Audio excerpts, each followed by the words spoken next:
It's about 40 minutes to the close of trading at the Nigerian Stock Exchange on this final trading day for the week.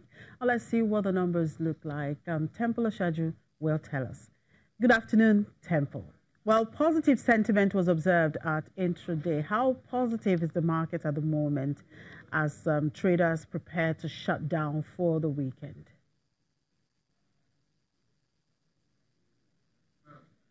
Well, I don't know if I should say it's been so much positive enough, but we've been seeing this calm trading activities in the market since the market opened, and as we speak, we're doing some negative of 32 basis points decline in the key benchmark indices of the market.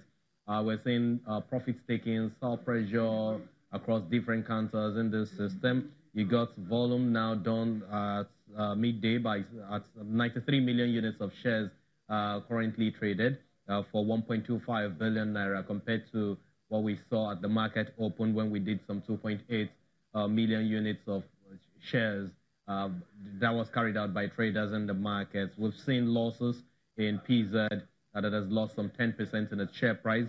We got WAPCO under the industrial goods sector losing some 5.10% of its share price as well. Cadbury has also lost some 5.5%. That is as a result of the profit taking on that counter, because in the past few sessions we saw Cadbury really gaining investors' attention in the market. The share price rose really high, but so now we have a couple of traders that are selling down on it, to make some kind of profits. Guarantee Trust Bank is still on the decline, down some 0.93% right now.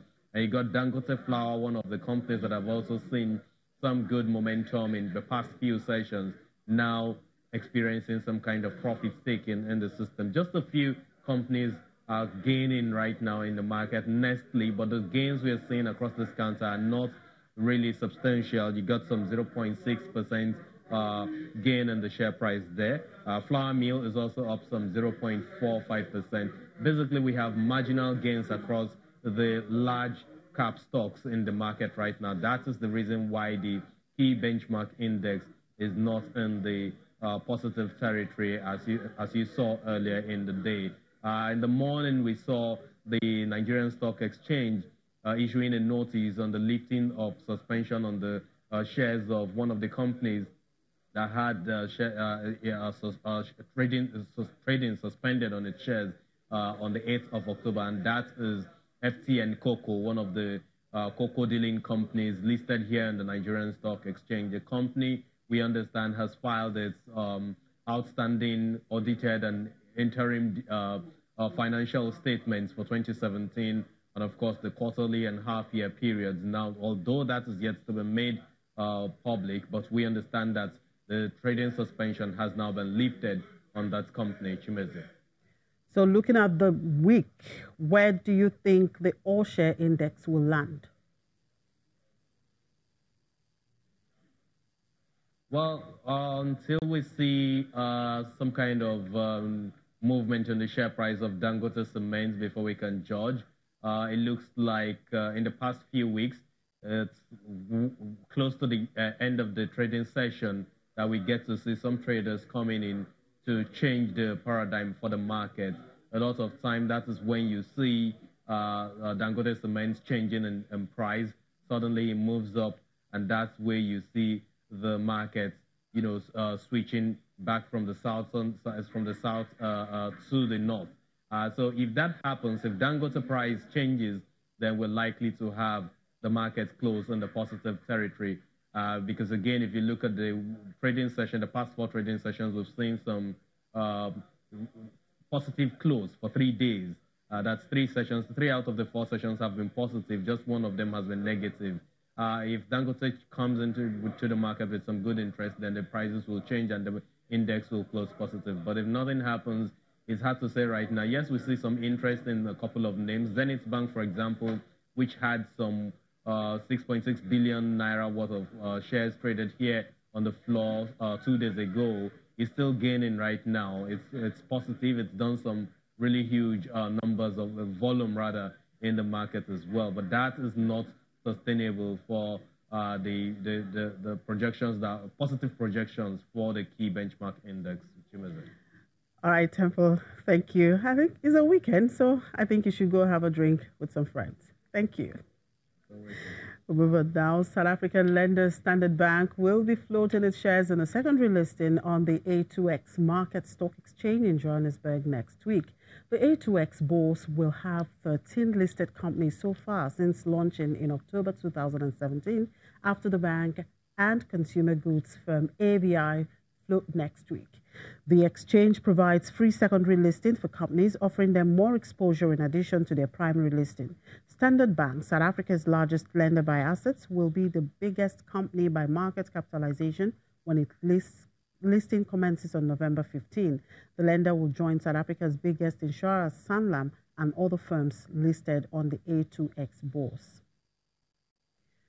Libyans are filing into banks to receive cards the central bank has made mandatory for foreign currency transactions as the country seeks to combat black market. The decision was among a series of measures taken by the central bank to help curb the influence of black market traders on foreign currency prices. Let's watch this. Customers eligible to apply for MasterCards can now purchase dollars electronically instead of physical banknote exchange. Existing bank customers wishing to buy foreign currency filled out applications for bank cards to be able to cash in from an annual limit of $10,000. This really is a step towards reform in the country, and it's an excellent step because it helps decrease the value of the dollar in the parallel markets. I believe this is a step for everyone's benefit. It will limit price hikes because traders and other groups will be able to benefit from this new system, along with people studying abroad and people receiving medical treatments abroad.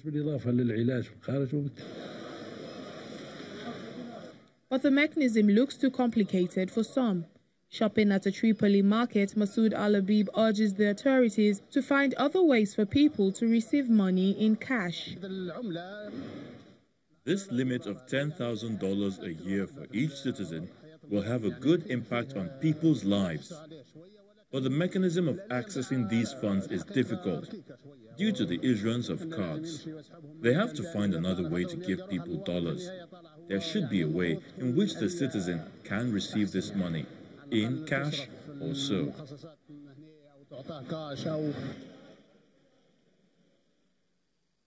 Libya's internationally recognized government took another reform measure in September when they imposed a fee on all hard currency transactions. The move revalued the dinar to 3.9 versus the dollar, compared with the official rate of around 1.4. Officials hoped it will bridge the gap to the dominant black market, a source of corruption, as armed groups with access to dollars at the official rate make huge profits through import scams. And with that, we wrap up today's edition of the program and, of course, for the week. Thank you very much for watching. I'm Chimizi Udu.